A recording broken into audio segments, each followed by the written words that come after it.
know, hey, it's been a minute, but I am coming on here as often as I can. I am retired now and I am trying to enjoy some of that retired life. The goal is to maybe come on every other week or so. I hope that that is okay with you guys. If not, I totally get it. But I don't feel the need to push like I was. I don't have a big channel. I will have something on here when I have something. Well, this is the month of January, and usually I like to come to you and talk about some of the things I've been doing for the month. Actually, this month, and during these winter months, actually, I do a lot of slowing down uh, and coinciding with the weather and the winter. And I feel like it's a good time to rest, to slow down, to reflect. And that's a lot of what I've been doing is slowing down, reflecting. I've been using um, my journal a lot more and journaling. Um, things that I feel like are important to me. And my journal is more like a bullet point. So there may be different subjects that I kind of go over in one session that I'm writing. I might put down some like whatever cards I've pulled and what I got out, the meaning, whatever I'm feeling, and I want to document that. If I'm working on something or I've done some work, I will probably put that down and how I feel like that is going. Did I manifest what I desired? So I kind of do it in a bullet point way. Also, for whatever SBOT or Sabbath, that whatever ritual I did, sometimes I do things with our coven, and a lot of times I do things with them and my own thing. Like this new moon in Capricorn, I did my own ritual. I did some releasing and banishing work, and I wrote in this journal, and I usually pull a couple of cards, and that's all documented here.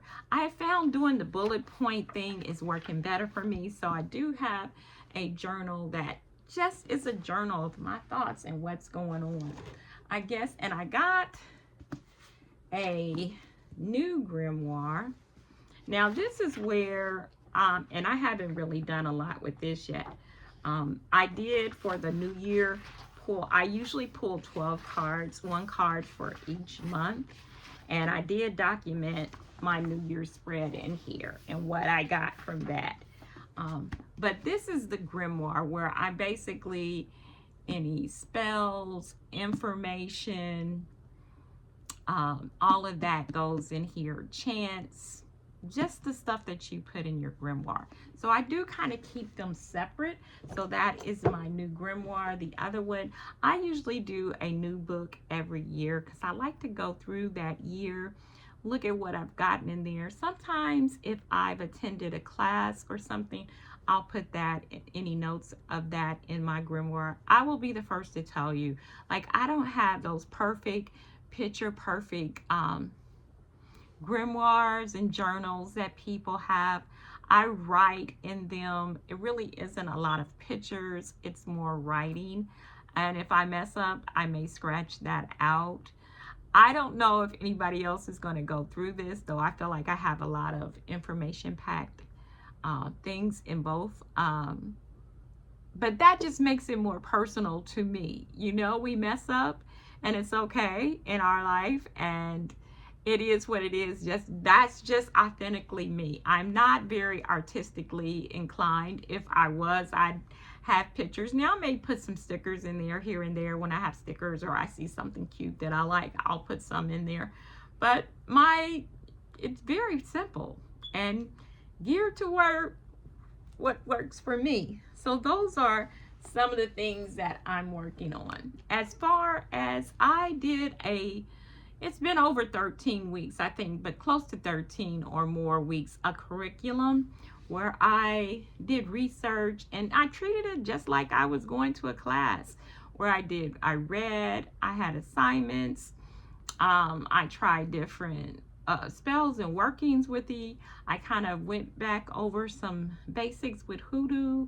I wanted to work more with advanced witchcraft, so I did some things with that, some journey work, astral projection, some other things to me. I worked on those things. I read a couple of books, and then I actually did the practice, and then I documented how I did with things and that kind of thing.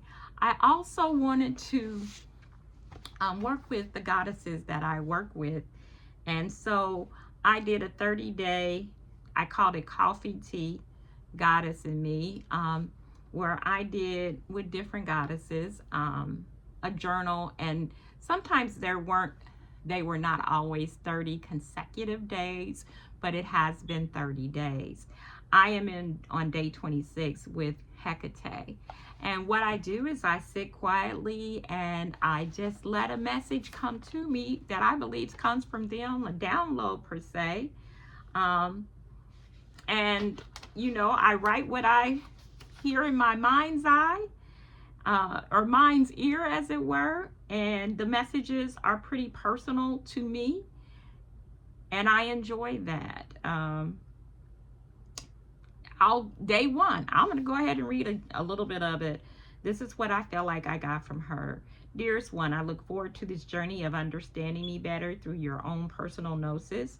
Truth is, you know me. We have shared many letters and experiences together. It was me in times of danger and despair that said, go this way, turn here, or avoid this. Most times you listened, sometimes you didn't, but you always found your way.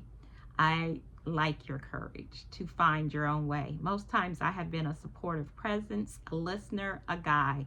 The pleasure of our interactions have been mine. When you face your darkest hours or the hidden shadows within yourself, I was and have been there. You recognized me as an adult, began to feel my presence and experience me as an adult, but I have known you throughout your life, even as a child. I am the lady that came to speak to you in the vision you had as a child. I chose you as one of my daughters and glad you accepted my call. Now walk as the priestess you are, with wisdom and integrity on the path laid before you. Help others as you can when you can as they embark on their chosen path. And remember, I am always here for you. So no matter what is going on in the world, fear not. Hecate, your witch mother, your witch queen. So that was day one and the message that I feel like I received. And I have up to, like I said, I think I'm on day 26, going on day 27. It has been profound and I've enjoyed it. I have done this not in the 30 days, but if I felt like I got a message from her, I have wrote them down through the years. The vision she talked about, I seen a woman come to me when I was a child, and her presence wasn't frightening to me, but very comforting. And it was like she came through the fire to just stand and be by me.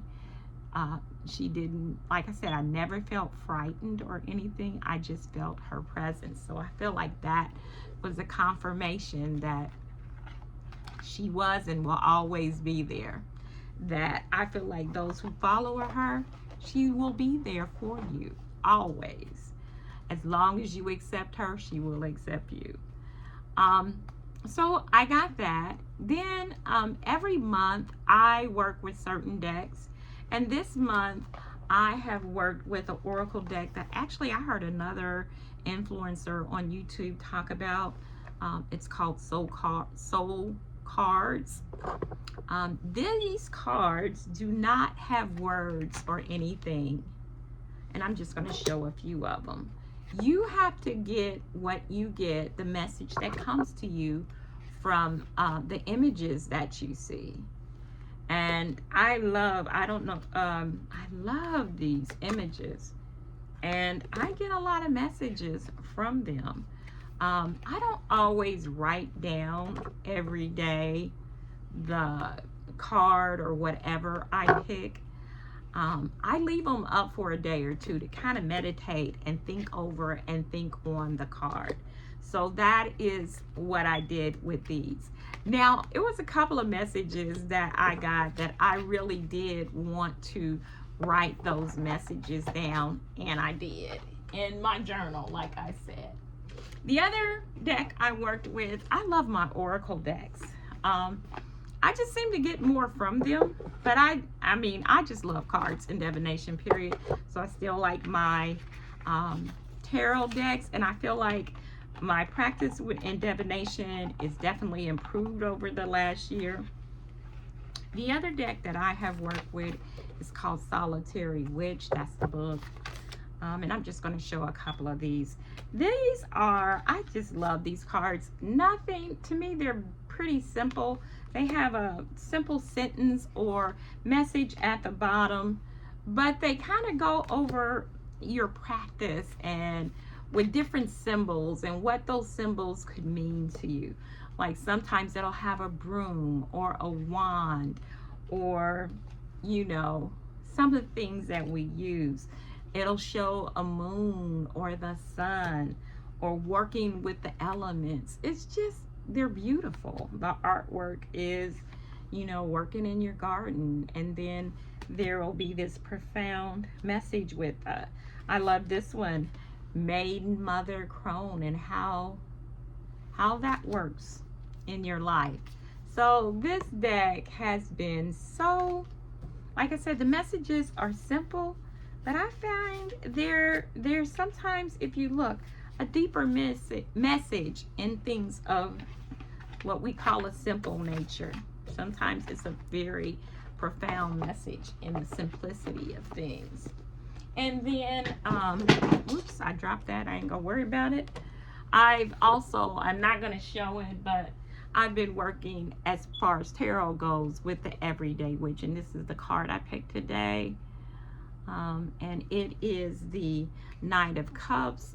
And I feel like this is saying to me that, you know, it's okay to have your heads in the clouds sometimes, but be real and keep your self in reality, because I feel like he's moving forward and it's okay, but there is a tinge of danger if you can see that shark at the bottom there, and he's just flying ahead, and the clouds are our heart-shaped love and all of that, but sometimes you got to stay grounded in what's real also.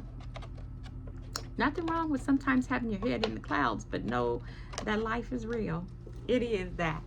So those are some of the things I have been doing this month and how that has kind of helped and shaped my practice. What have you done this month, and what is shaping your practice at this time?